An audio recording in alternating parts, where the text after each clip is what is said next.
The NI and EFCC bosses said they had none, but the DSS boss asked that the hearing be conducted in camera.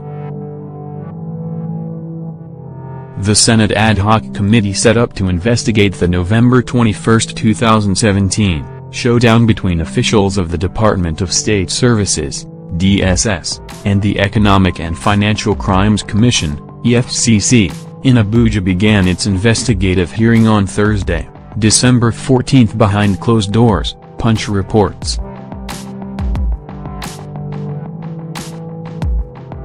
NAGE.com gathered that in attendance at the hearing were the Director General DSS, Daura, Acting Chairman, EFCC, Ibrahim Magu, and Acting Director General, NI, Magu and Dauda. Daura, Magu and Dauda, who were at the venue long before members of the committee arrived and sat far apart, did greet each other. Magu was accompanied by officials of the EFCC deployed for the attempted arrest of the immediate past Director General of the DSS, Ita Ikpenyon, and former Director General, NI, Ambassador Ayo on November 21, which were prevented by DSS operatives. The probe was similar to an earlier one by the Senate into the controversial reinstatement of former chairman of the Presidential Task Force on Pension Reforms, Abdulrashid Maina, into the service of the federal government. The panel, chaired by Senator Emmanuel Parker, had conducted its investigative hearings behind closed doors, but the House of Representatives conducted the same probe on a live broadcast.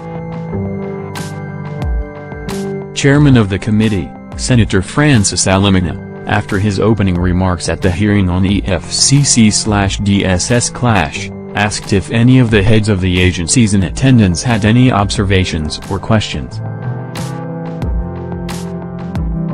The NI and EFCC bosses said they had none, but the DSS boss asked that the hearing be conducted in camera. Daura said, "I will like to seek or ask the distinguished committee whether our testimonies will not be given in the presence of the press." Alimina agreed with the DSS boss, saying, "I know. Good. We have gone through all your written presentations and we have seen all your papers. The matter is of security importance to this country." The Senate and indeed Nigeria want settlement and more cooperation between the three security agencies of this country. So, we will do all that is possible to make you feel comfortable to air your views. With what you have said, we will abide by it and make sure that we give you all the necessary support to make it comfortable for every one of us. A member of the committee and chairman of the Senate Committee on Financial Crimes and Anti-Corruption, Senator Chukwuka Utazi, also called for a closed-door session. He said, "It is very important, and like the chairman has just said, we are here for this investigative hearing to make sure that we listen to all of you who were invited, and at the end of the day, to find a resolution.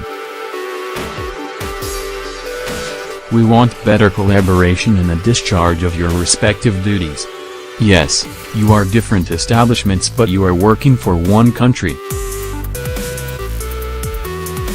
We want to ensure that everything that will be done will, at the end of the day, come out better in terms of resolution of these issues. I supported that most of this will be done in camera, and we are going to listen to one another, so that everybody will feel free."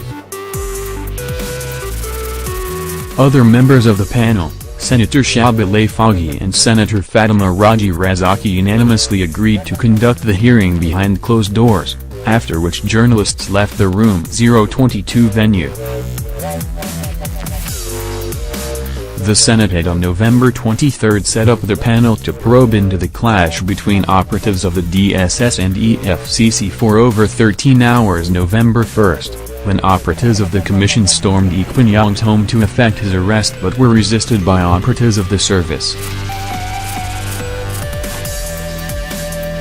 Same day at Oak's home, About 7 policemen also cordoned off his residence located at 10 Mamun Nazar Street, Asakro, despite the search and arrest warrants produced by EFCC operatives on Oak and his wife, Folis Saad. President of the Senate, Kola Saraki, had on November 23 announced members of the committees at the plenary. They are Alamina, Shabile Foggy, Chukwuka Utazi, Abdulaziz Nyako, Ajayi Buroffice, Fatima Raji Razaki, Shisani and Dino Mille. The Senate had on November 22 resolved to conduct an investigation into the controversy. The ex-DSS boss had been invited by the EFCC for his alleged role in the arms scam involving a former National Security Advisor, Colonel Sambo Dasuki, Red, and other service chiefs who have since been arraigned.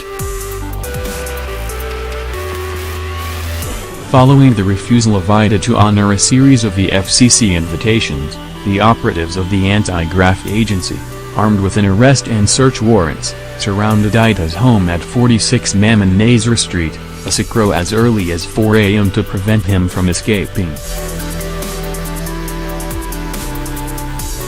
But officials of the intelligence agency guarding the building had prevented DFCC operatives from gaining entry into the premises.